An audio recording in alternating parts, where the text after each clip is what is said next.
Ada momen menarik sebelum Ganjar dan Mahfud MD berangkat ke KPU. Saat di Tugu Proklamasi, Saudara, Mahfud MD menjelaskan mengapa ia mengenakan kemeja putih. Ini dulu tidak jadi dipakai meskipun sudah jadi. Tetapi ternyata ada pesan Tuhan di baju ini.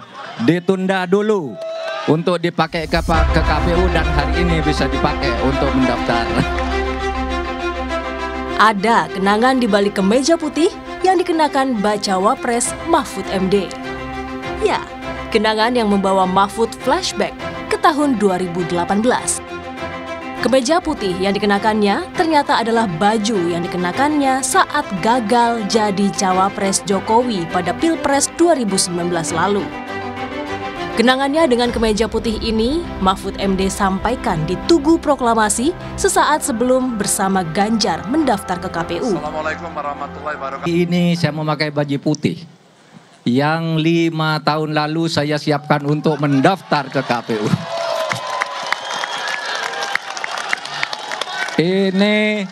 Ini dulu tidak jadi dipakai meskipun sudah jadi. Tetapi ternyata ada pesan Tuhan di baju ini. Ditunda dulu untuk dipakai ke KPU dan hari ini bisa dipakai untuk mendaftar. Meski tak jadi Bacawa Pres Joko Widodo saat itu, namun Mahfud MD tetap bergabung dalam Kabinet Indonesia Maju dan menjadi Menko Polhukam. Beragam pertimbangan akhirnya membuat Mahfud yang dipilih jadi Bacawa Pres, di antaranya Mahfud merupakan sosok dengan pengalaman lengkap di ranah legislatif, eksekutif, dan yudikatif. Mahfud juga dikenal sebagai pendekar hukum dan pembela wong cilik. Apakah track record Mahfud MD akan mendongkrak suara pasangan Ganjar Mahfud di Pilpres mendatang? Tim Liputan Kompas TV. Iya, Saudara, saat di Tugu Proklamasi, Mahfud MD menjelaskan alasan mengapa ia mengenakan kemeja putih. Dan ternyata kemeja putih yang dikenakannya adalah baju yang dikenakannya saat gagal jadi cawapresnya Joko Widodo pada Pilpres 2019 lalu. Lalu bagaimana membaca pesan politik Mahfud MD di balik narasi mengenakan kemeja putih pada pendaftaran hari ini? Kita ulas bersama dengan Guru Besar Psikologi Politik dari Universitas Indonesia, Prof. Hamdi Muluk, yang telah bergabung bersama kami di Kompas Malam. Assalamualaikum, salam sehat Prof. Waalaikumsalam, Yasir, salam sehat semua. Anda membacanya seperti apa nih narasi yang disampaikan oleh ataupun cerita yang disampaikan oleh Mahfud MD soal kisah di balik kemeja ataupun baju putih ini? Ya, tentu banyak tafsir politik juga ya yang akan dikenakan oleh para pemirsa ataupun para pemilih. Dalam konteks sekarang kita pemilu, orang bisa berbeda-beda tafsir. Nah, tapi memang dalam psikologi politik ada satu hal yang harus diingat ya, Sir, bahwa the power of narrative itu, narasi itu penting mempengaruhi atau membuat kesan kita tampil seperti apa di mata publik gitu loh. Dan juga untuk misalnya keperluan branding gitu ya, kalau kita bicara lebih jauh. Jadi branding itu Anda akan diingat orang oleh pemilih orang seperti apa gitu. Nah, narasi itu menjadi penting untuk dikelola. Kalau narasi itu banyakkan yang buruk-buruk tentang Anda, nah tentu orang akan menarik kesimpulan Anda juga sosok yang tidak bisa diandalkan. Jadi sekecil apapun narasi itu kalau bisa dipakai untuk misalnya meyakinkan kepada pemilih Anda sosok seperti apa, nah itu disitulah sesungguhnya ujian bagi politisi. Jadi narasi itu penting. Karena memang manusia itu cenderung lebih mudah terpengaruh oleh narasi, oleh cerita, dibanding misalnya fakta dan data. Itu sudah banyak riset psikologinya. Jadi lebih mudah menggugah orang itu dengan cerita. Nah tentu tadi momen Pak Mahfud misalnya menceritakan tentang cerita tentang baju putih yang dulu tidak sempat dipakai waktu akan sudah digadang-gadang waktu itu kan, bahkan orang sudah begitu yakin karena sudah dipanggil eh, duduk dekat-dekat dari tempat rapat, begitu sudah disuruh disiapkan baju putih kalau untuk pendaftaran, cuma proses-proses politik di menit-menit terakhir tidak jadi, kan begitu. Nah, tentu misalnya bisa dikesankan bahwa ya sesungguhnya memang Pak Mahfud memang capable.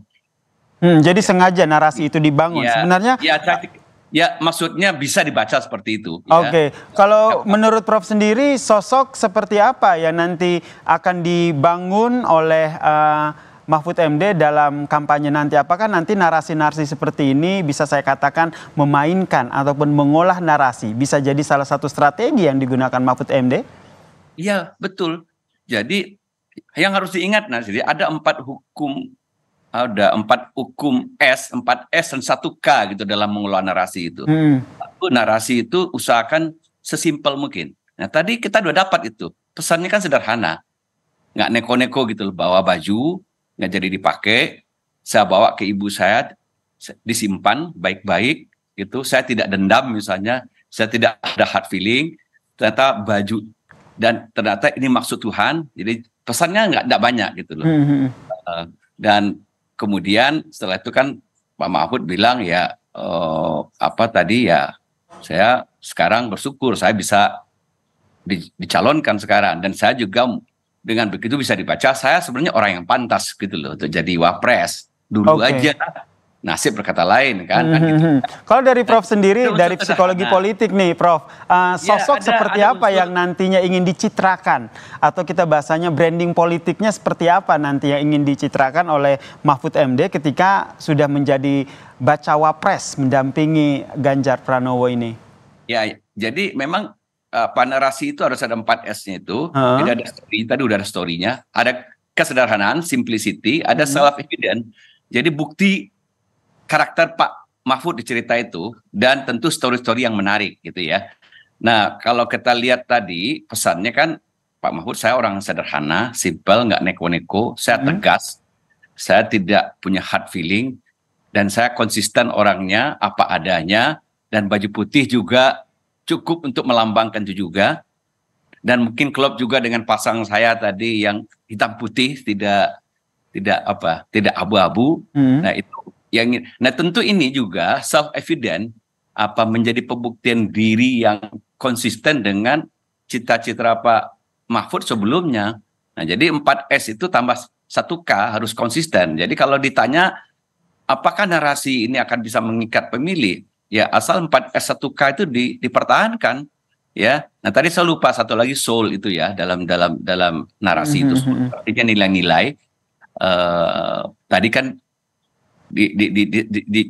disampaikan, saya orang yang menghormati orang tua, ibu bagi saya, kejujuran bagi saya penting, konsistensi penting. Nah, soulnya itu harus dapat gitu loh.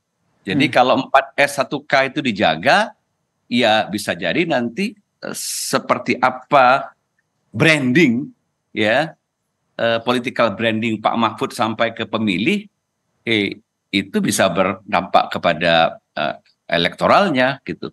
Oke, bisa berdampak kepada elektoralnya. Terakhir, Prof, ini tadi ada 4S dan 1K konsisten. Ini menurut Anda, hemat Anda ke depannya narasi-narasi, mengolah narasi, memainkan narasi ini tetap menjadi salah satu strategi yang digunakan oleh Mahfud MD?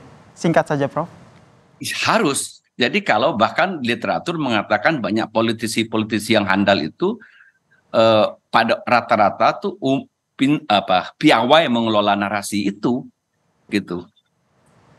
Oke, kita nantikan ya seperti apa nanti narasi-narasi apa lagi nanti dimainkan oleh bacawa pres Mahfud MD, dan seperti tadi kata Anda, yang penting konsisten ya sehingga bisa menggait elektoral ataupun menggait pemilih pada pilpres mendatang. Terima kasih Prof Hamdi Muluk telah bergabung bersama kami di Kompas Malam. Salam sehat, Prof.